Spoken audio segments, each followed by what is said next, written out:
welcome back to Affirmations. Thank you all for visiting me and coming back again. Those of you who are new, welcome. And I want to thank you to some new subscribers that I have. And I also would like to encourage you all to please like, share, and subscribe. And please hit the notification bell.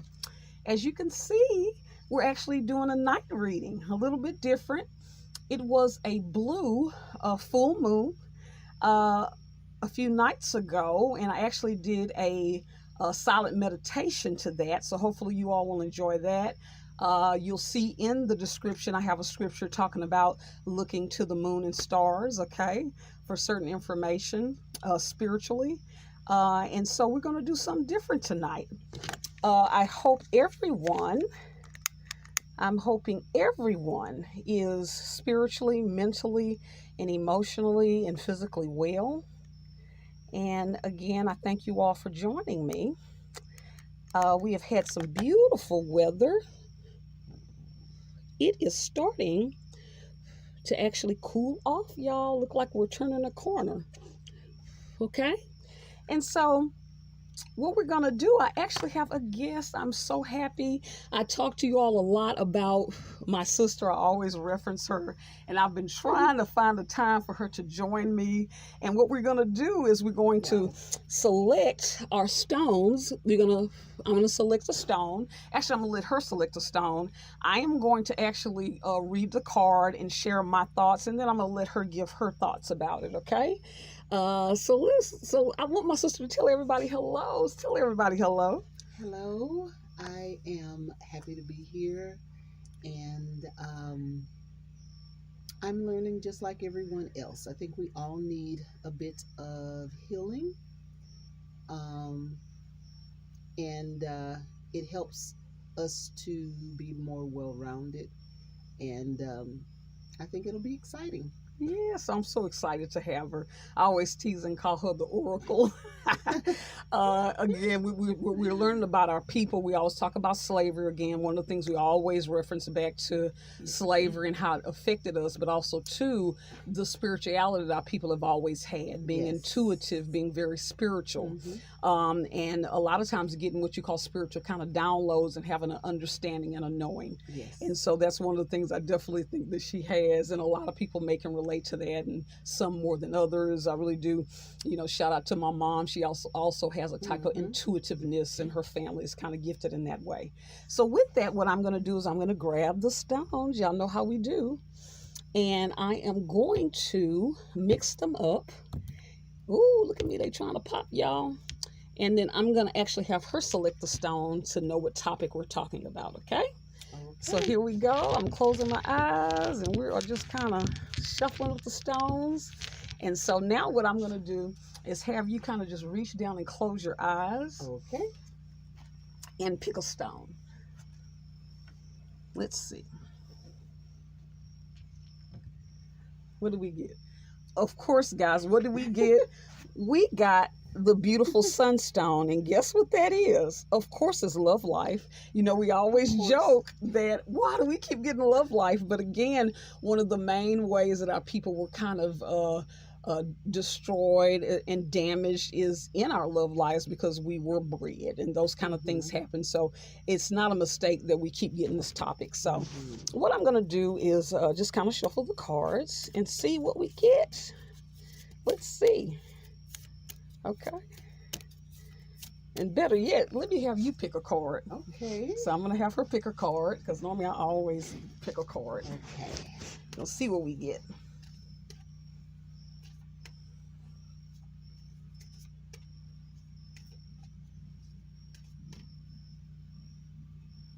Okay.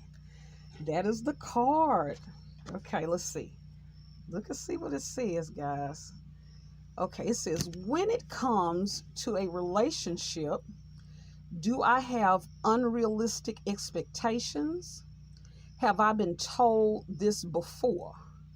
Is there anyone out there I should give a second chance to? Very interesting. So, let me see what my thoughts are about that. When it comes to relationships, do I have unrealistic expectations? That's very interesting. Everyone has expectations, but what I'm getting from this, the problem that comes into play is when people are courting and dating, or they're approaching someone, and they're presenting Mm-hmm. one way, and then they solidify the relationship, and then the expectations change or Yeah. is discussed, and a person's Mm-hmm. caught off guard. And so it's something manipulative about that. I'm very curious to see my sister's point of view about it. um, I don't know, what are your thoughts on that?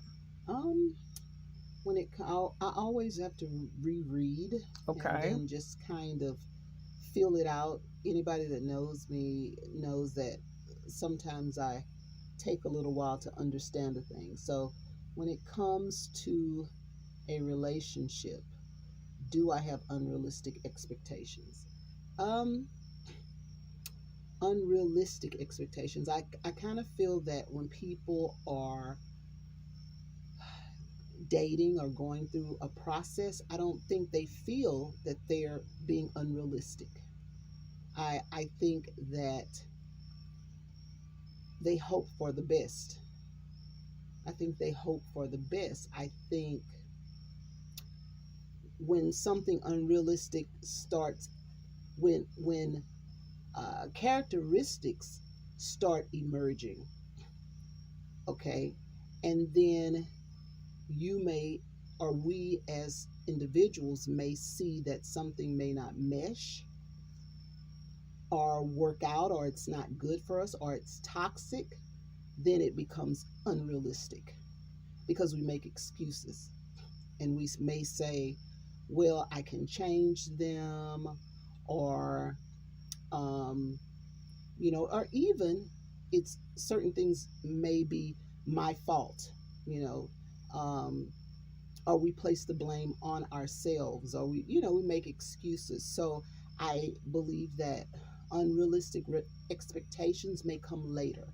I think it's okay for all of us to hope for a thing, but I think what is real is we need to see situations for what they are. It's so funny that you and I and the girls were doing exercises, spiritual exercises, and one that came out for me was a mirror, and seeing things for what they are. So, because I have a tendency to see the best in people, Yeah. and I overlook certain things. So Hmm. that could be detrimental to me. So I think that's what I'm picking up from that. It's funny. I'm gonna piggyback on that now that you're Mm-hmm. talking about kind of how to fix you. For myself, my unrealistic expectations. A lot of times, like you say, I want to see. I see the potential in Mm-hmm. people, I do and I'll too. see a person. I'm like, okay, they have the potential Mm-hmm. to be good. I see it, but there are traits there that let me know that they're toxic. Right. But I literally, really believe that, well, it'll change. Or Right. kind of believing that you can kind of change a person, Mm-hmm. and you really can't. Mm-hmm. And again, that I talked about this in another reading, that attraction and that passion can be so Mm-hmm. strong that Yeah. you literally be like, I think there's potential, and I Oh think yeah. I need to give it a try. But it's funny, I'm realizing at this stage in my life Mm-hmm. that, that doesn't work. Right. That doesn't work. Right. So the next thing, it says, have I been told this before? uh, I've I've never been told I have unrealistic expectations.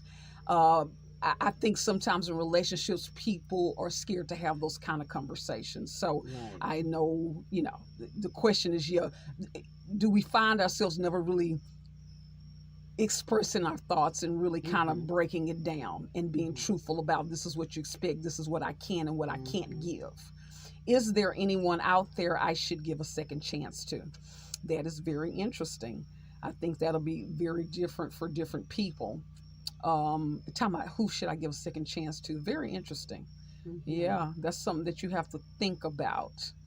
Right. Because when we start talking about second chances, depends on the person, but sometimes people will find themselves giving people a lot of chances, Mm-hmm. and giving a lot of second, third, fourth, and fifth chances, and it's just Mm-hmm. not a match. Okay, Mm-hmm. all right, Mm-hmm. okay. Let's see. So we're at 10 minutes. Is that pretty good? Or do we want to pull another one? Or is that good? Sure. I Okay. mean, hey, why not? Okay, so let's do that. So I'm going to mix them again, and I'm going to have you pull another stone, and we're going to see what we get. Okay. Have you reach down? Let me bend. Let's see. You make me do my exercise. Come on, get your exercise. I have her sitting in an awkward way, guys, so she's trying to reach the stone. Come on, girl, stretch. You got it. What was you got?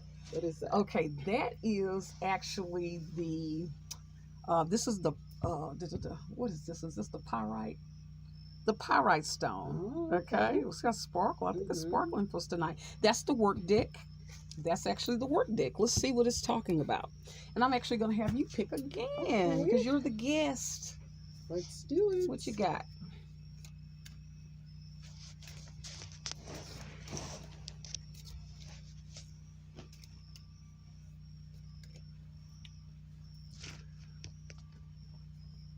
I hope you all are having a real relaxing night if it's nighttime, and if it's day, I hope you're having a great day.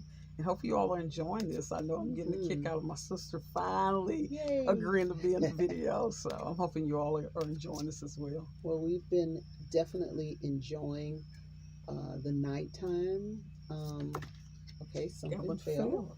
No, okay, we have 4 that fell. Okay, so how do you let want me to do pick that one from that. Okay. I'm just going to go with that one. Go with that one. Okay, let's see there. what we got, guys. Okay, that's the full deck. That's that. That's that. Let's put that down. Okay, guys, let's see what we got. Okay, let's get our lighting. It's saying, should I try to make money from my creative outlet or passion? Question mark.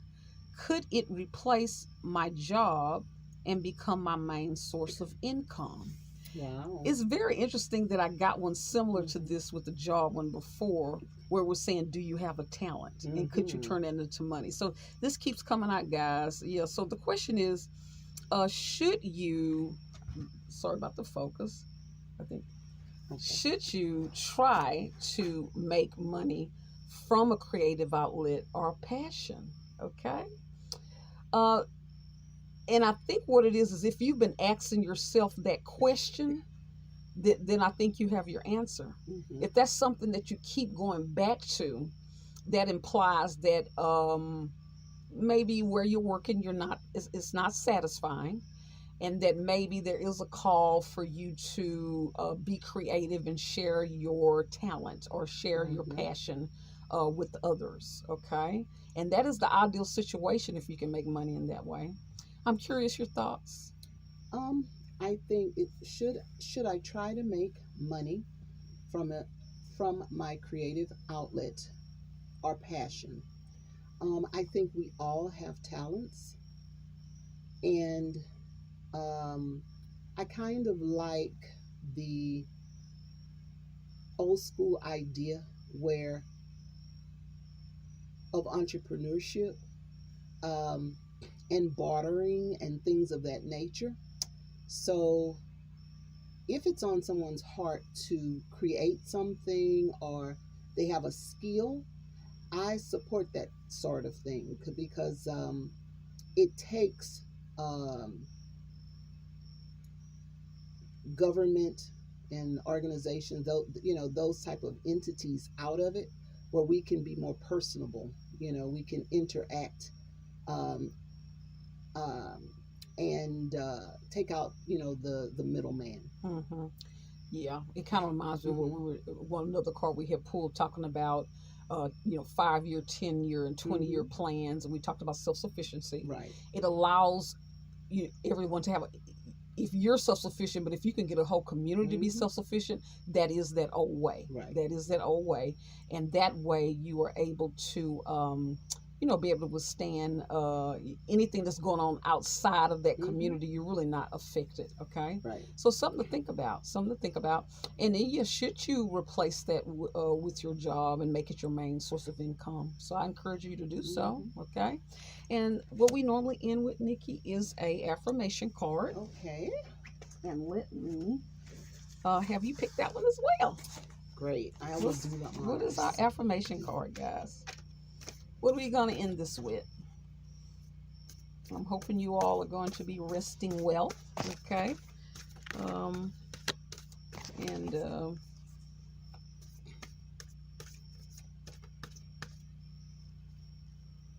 What's the word?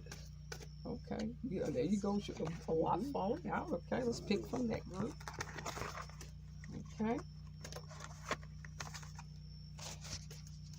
And let us know down in the comments any type of, you know, passions you have that you might think about turning into a career. Let's see what we got, guys. What do we have? It says, I am now creating my life exactly as I wanted. Isn't that amazing how that just How it lines lined up? You see this? Mm-hmm. So, have you been thinking about trying to create your life exactly how you want it? Mm-hmm. Okay. Mm-hmm.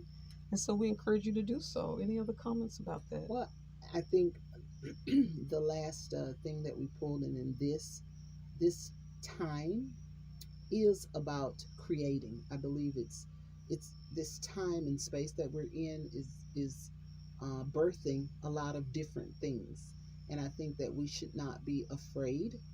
We're doing things and understanding things different than um, you know how we were brought up even Yeah. at times, and we're challenging things and becoming uh, more um, having more understanding, and even understanding that that is the will of the Most High, Okay. that we are to grow in knowledge. So creating is just one of those things. So I think we're in that time and space. Well said, y'all. So what we're gonna do? We're gonna end it with our saying, guys. Death and life in the power of the tongue, and they that love it shall eat the fruit thereof. Have you been feeding yourself fresh or rotten fruit? Please be mindful of what you speak, as well as the self-talk that you are speaking to yourself, okay? As well as our other scripture, a fool's mouth is his destruction, and his lips are a snare to his soul. And one of the things I want to add is, no matter if you are trying to speak positivity into your life, if it is not based off the truth, and you have to figure that out for yourself, what is the truth? There are many truths.